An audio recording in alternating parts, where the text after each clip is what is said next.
Caribbean Newsline is brought to you by the Barbados Tourism Marketing, Inc.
A warning that thousands could be severed if a major public sector trade union in Barbados fights tax rises.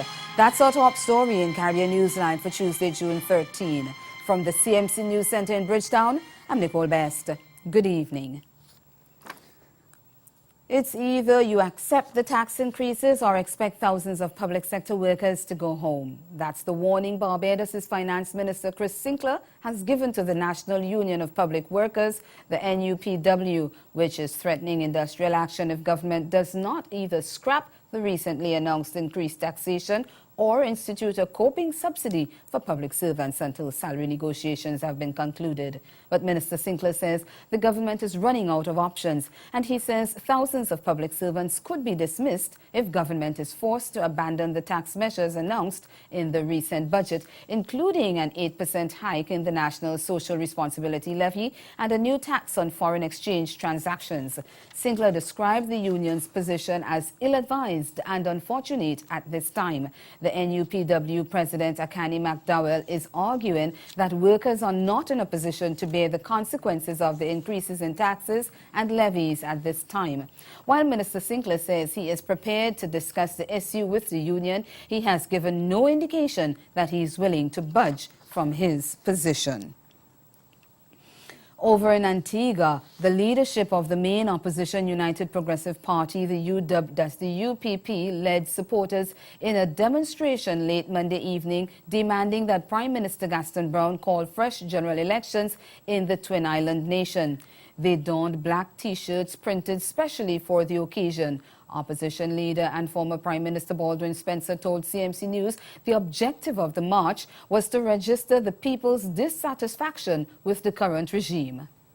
Number one objective of this gathering here today is to draw attention to the fact that the people of Antigua and Barbuda are dissatisfied with the present regime, and we need to draw attention to the fact that this Antigua and Barbuda Labour Party, after 3 years, would have failed the people of Antigua and Barbuda.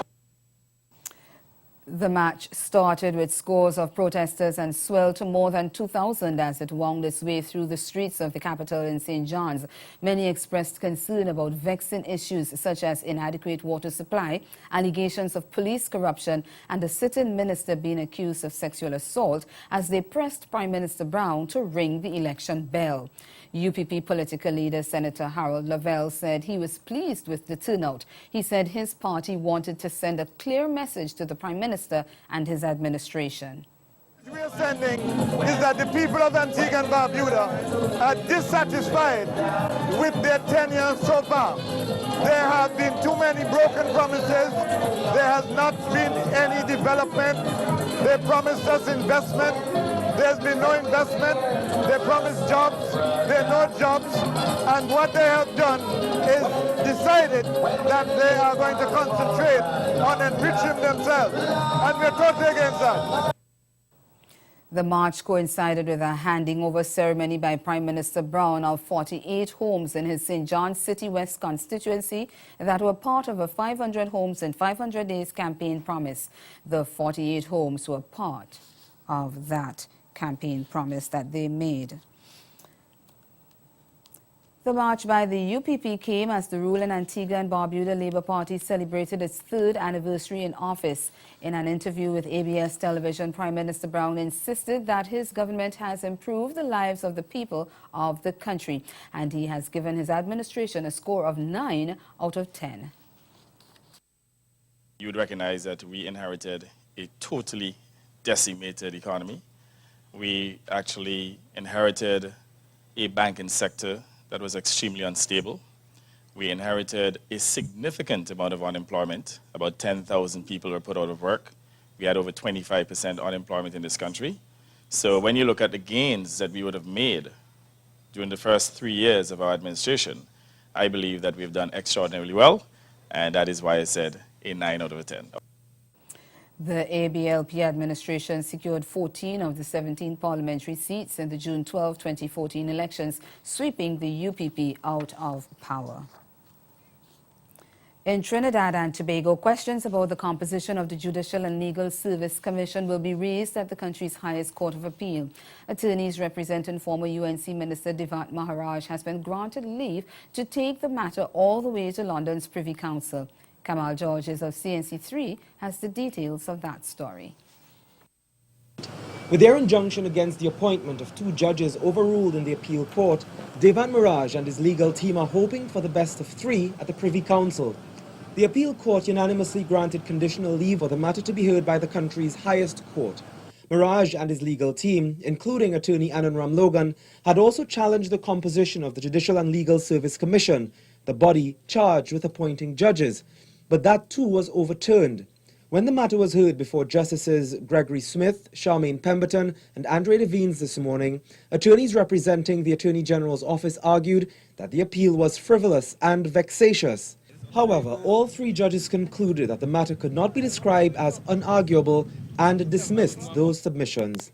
We on this side of the appellant understands that as every day goes by, the uncertainty and the lack of confidence in the administration of justice seems to be increasing, especially with what has been revealed over the last few days and the recent statements of the former Chief Magistrate.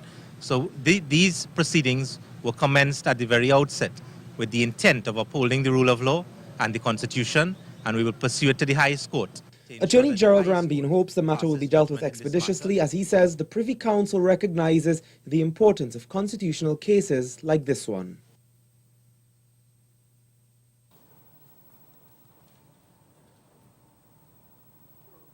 Teachers in Jamaica are appealing for help amid growing concern about violence in schools, including attacks on the educators. They say the incidents have left students and school administrators fearful. And the Jamaica Teachers Association, the JTA, says it's considering several measures to make teaching safe in the island's educational institutions. Vashan Brown of TVJ News has more. JTA President Howard Isaacs told the TVJ News that the association will present strategies to the government. To work within schools, and that's there now.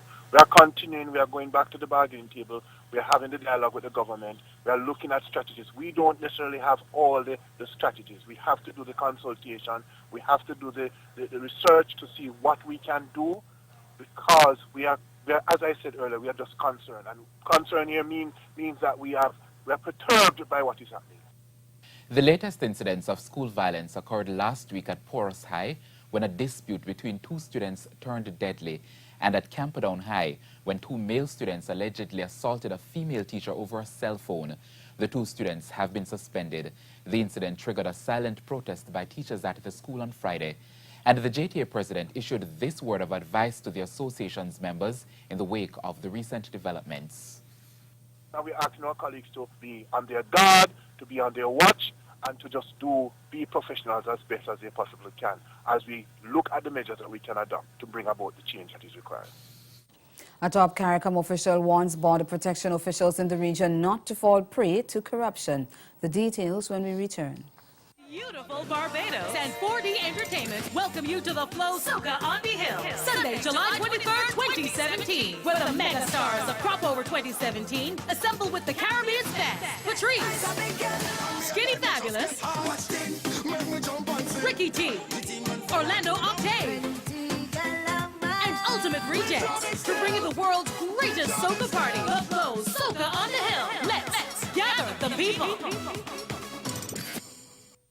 Welcome to SwiftPack, your online shopping and shipping solution. Receive the best rates, expert cargo management, and exceptional customer service. SwiftPack provides secure handling of your smallest packages to your largest cargo with speed and reliability. We invite you to use our U.S. mailbox service, online shopping, ship air and ocean cargo from the supplier to your door. We handle it all for you. Get started now. Sign up for a free regular account or premium account, or give us a call on 440-6100. SwiftPack. You shop, we ship, you save. The Sajiko Cahill School of Business and Management invites you to attend Navigating a Path to Growth, a risk and competitive intelligence conference at Hilton Barbados Resort on June 26th and 27th, 2017. Speakers include Global Strategy and Risk expert Dr. Andrea Schotter, Regional PwC Risk Assurance Leader Bruce Scott, Miss Lisa Padmore, Dr. Delisle Worrell, Mr. Ian D'Souza, Professor Patrick Hossain, Professor Julian Marcel, and many others. For more information, call 246-424-7731 or visit www.uwichsb.org.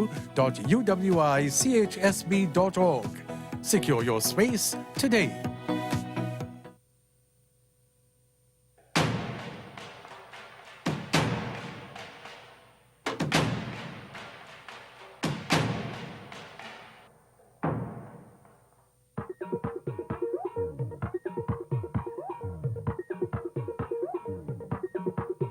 Ready. It's another episode. When we out on the road, this is what we love to celebrate, to celebrate. This is not Hollywood. No, we don't come out the road. Drink, drink, drink. King Baba and the guitar. Every fact that a boy keep on calling me wrong name, but that's okay, 'cause that's my babe. I don't understand how wearing a name tag on me. Don't know what to say, he's still calling me wrong name. Don't get vexed with me. Don't say that.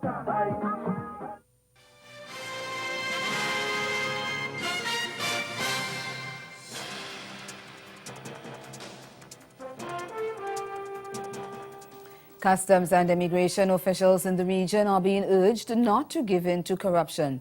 The call came from CARICOM Assistant Secretary General Dr. Douglas Slater as he addressed a regional training exercise aimed at improving border security. He also addressed the issue of some immigration officials mistreating CARICOM nationals. Javon Vickery of HGP Nightly News has that story. Dr. Slater further explained that while policymakers across the region are of the social in the Caribbean, border patrols and customs officials must work along with their respective governments to stamp out corruption.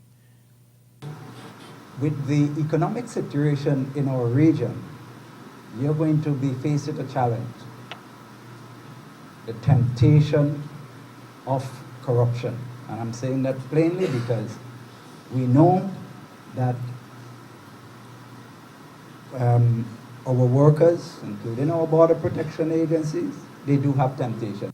The CARICOM official also touched on the issue of regional integration and the unprofessionalism by customs officials concerning certified CARICOM single market and economy nationals. This is an area that there are some challenges yet in the region. Some border protection agents are not familiarized enough with the CSME, the CARICOM single market and economy issues. You need to get familiar with that. The rights of movement of Caribbean people, and while you will be there welcoming all citizens, not only Caribbean. I want you to pay some attention to that. Immigration and Citizenship Minister Winston Felix echoed similar sentiments, urging officials not to allow criminal masterminds to destroy the reputation of the administration. These issues have and are presenting major challenges to Caribbean countries and have the capability to undermine democratic institutions and hinder economic activities that are vital to countries such as Guyana and by extension the international community.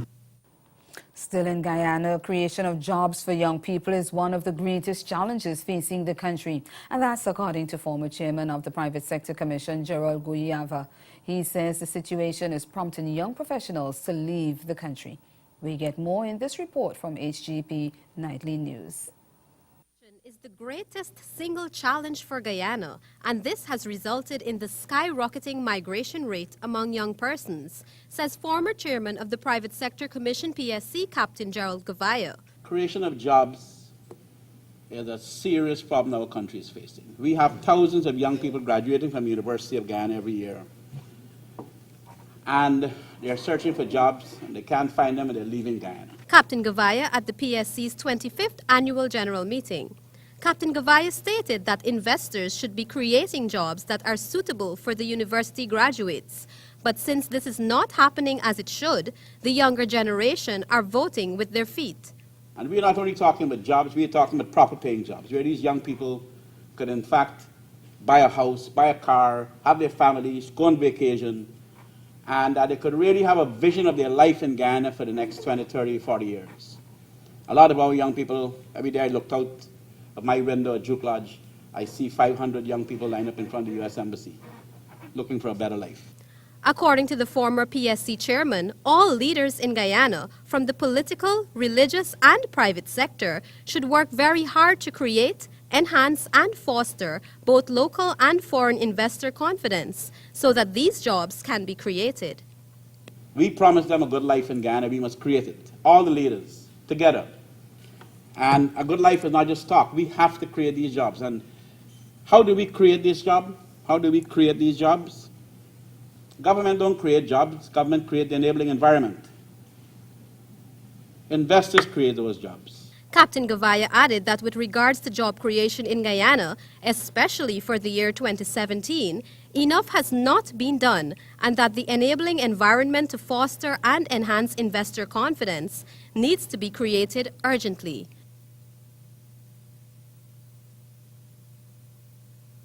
The St. Lucia government says it is encouraged by a decrease in the unemployment rate for the first quarter of 2017, and it has renewed its commitment to help create more job opportunities on the island. Prime Minister Alan Chastanet says his administration is working on a comprehensive incentive package which would create employment within the private sector and provide much-needed support to businesses within St. Lucia.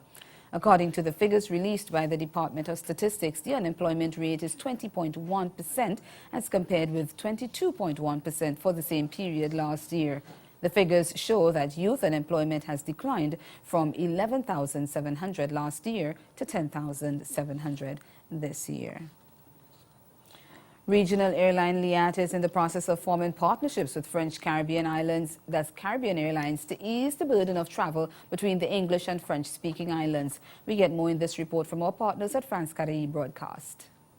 Winner, Organization of Eastern Caribbean States, the Turks and Caicos Ministry of Tourism and Environment.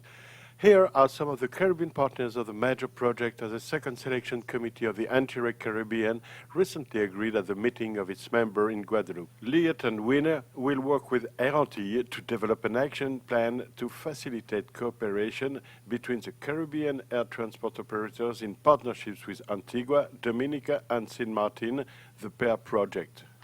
The objective is to create a true alliance between these three airlines to fluidify the air traffic between the islands of the Caribbean, which are always very complicated to connect. You who are passengers, you know how complicated it is to go to a French-speaking island, going to a Dutch-speaking island. It often takes a lot of time, you have to make a lot of changes, a lot of stops, sometimes even sleeping to get a plane. Sometimes even the baggage disappears, and it takes a lot of time. The real objective of this project is to create an alliance that brings together these three major Caribbean companies and to ensure that passengers and luggage travel with ease and safety in the Caribbean. OECO is working alongside the Chamber of Commerce and Industry of Martinique to set up a trade facilitation team and improve knowledge on existing financing solutions in the Caribbean area, the Ticket project. Trade Enhancement for Eastern Caribbean est un projet qui vise à It is a project that aims to strengthen projects between Martinique and the OECS and thus create an environment conducive to business development. We thank our partners at France Carré Broadcast for this week's submission, and we encourage you to join us weekly for news from the French West Indies. And ahead in Newsline Sport, Windies looking to improve their batting form as they head into the decider of the ODI series against Afghanistan. Stay with us. Sport is next.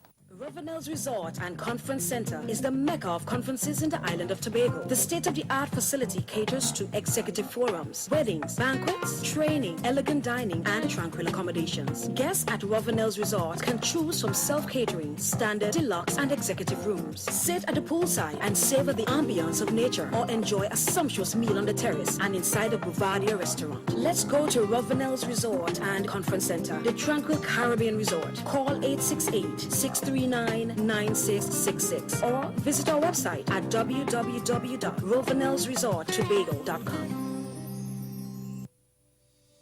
In a place where legends start, the beach is just the beginning. So live a little for the exhilaration and the color of every moment, where time is and life is a spirited event. Immerse yourself in the culture, the music, the people, the island. Love Antigua and Barbuda. Embrace an experience that leaves you breathless, from cricket to sailing week to carnival and more. Antigua and Barbuda, the beach is just the beginning.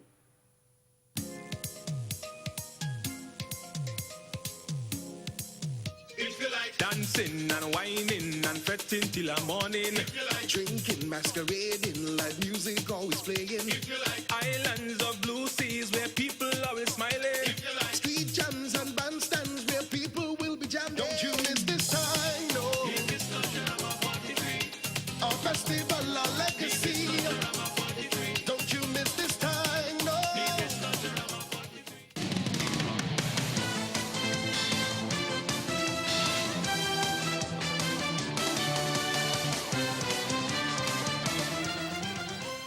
Head coach Stuart Law says the Windies are still searching to find the ideal batting performance against Minnows Afghanistan as they look to turn on the page of a couple of ordinary efforts with a win in on Wednesday. ODI series decider. The Australian concedes that his side has been far from convincing in the two opening matches despite winning the second on Sunday, but he says the final game presents an opportunity for the Caribbean batsmen to step up. Fresh pitch, you know, it's a must-win game for both teams. So exciting cricket to be played. You know, our batters have got to step up. Someone in the top six, I'd like to go on and see score 100. You know, 20s and 30s aren't getting us many results that we'd like. I'd like to see 80s to 100s, 120s really kill the game for us and let our bowlers loose with a total on the board. That'd be outstanding. Law said Windies had shown a huge improvement in their approach to the second game, and even though the batting lacked conviction, there were indications improvement was on the horizon. Bowling them out from 135 was a tremendous effort. Batters, once again we looked shaky, but we showed signs that we can cope with the leg spin. Shea Hope batted tremendously well. Evan Lewis got us off to a great start, and Jace Holder came in, and Rodman Powell came in to finish up a good night's work. However, still plenty of areas to improve on, and looking forward to Wednesday. New pitch. The wicket here in St Lucia has been fantastic, so looking forward to seeing our boys play a good positive game of cricket. West Indies' chance of earning automatic qualification for the 2019 World Cup took another damaging blow when they dropped 2 ratings points in the latest ICC One-Day International rankings released on Tuesday. The Caribbean side dropped from 79 to 77 points following their stunning 63-run defeat to Minnows Afghanistan last Friday in the opening ODI of the ongoing 3-match series that's now locked at 1-1. Even if the Windies win Wednesday's decider at the Darren Sammy Cricket Ground in St Lucia, they will gain only 1 point with ODI series remaining against powerhouse India later this month and England in September. Host England, along with the next top 7 ranked sides in the world, will earn automatic qualification for the World Cup, with the remaining sides entering a qualifying tournament to determine the last 2 available booths. Pakistan's lead over West Indies is now 14 points, leaving the former world champions with a huge gap to make up by the World Cup qualification cut-off date of September 30. The embattled Windies are expected to face a stern challenge when they take on India from June 23 to July 6 in a 5-match series in the Caribbean. They also travel to England for a similar 5-match series from September 19 to 29. Switching sport now, Trinidad and Tobago will be trying to put the last Friday's defeat to the United States behind them and lift themselves for the challenge and assignment against Costa Rica on Tuesday. Head coach Dennis Lawrence urged his side to quickly forget the result and set their focus on the challenge in Costa Rica game. The Caribbean side crashed to a 2-0 defeat to the U.S. in Denver last week, playing well in the opening half to keep the hosts scoreless before conceding twice within the space of 10 minutes early in the second half. The defeat left TNT bottom of the CONCACAF final round and virtually needing a miracle to climb into the top 4 and secure qualification to the 2018 World Cup. They have lost 4 of their 5 matches, with their only victory coming over Panama in Port of Spain last March, and they now lie bottom of the 6-team standings on 3 points. The Caribbean Giants have only beaten Costa Rica 3 times in 25 meetings, but are winless against the Central Americans in World Cup competition.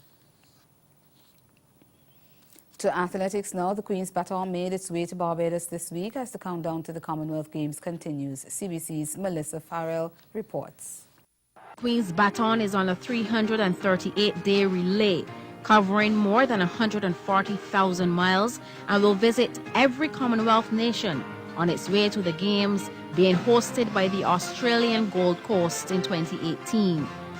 Barbados is the 24th stop on its journey through 70 countries around the world in the lead up to the Commonwealth Youth Games in the Bahamas, set to run from July 19th to 23rd. In a ceremony held at the Governor-General's residence this morning, Governor-General Sir Elliot Belgrave officially handed over the baton to President of the Olympic Association, Steve Stout, in the presence of Sports Minister Stephen Lashley and diplomats. The baton then... Well, that's where we've got to leave it for the sport. Stay with us. We'll be right back. Caribbean Newsline is brought to you by the Barbados Tourism Marketing Inc. The Cedric O'Cahill School of Business and Management invites you to attend Navigating a Path to Growth, a risk and competitive intelligence conference at Hilton Barbados Resort on June 26th and 27th, 2017. Speakers include Global Strategy and Risk expert Dr. Andrea Schotter, Regional PwC Risk Assurance Leader Bruce Scott, Miss Lisa Padmore, Dr. Delisle Worrell, Mr. Ian D'Souza, Professor Patrick Hossain, Professor Gillian Marcel, and many others. For more information, call 246-424-7731 or visit www.uwichsb.org. Secure your space today. In a place where legends start, the beach is just the beginning. So live a little for the exhilaration and the color of every moment, where time is and life is a spirited event. Immerse yourself in the culture, the music, the people, the island. Love Antigua and Barbuda. Embrace an experience that leaves you breathless, from cricket to sailing week to carnival and more. Antigua and Barbuda, the beach is just the beginning.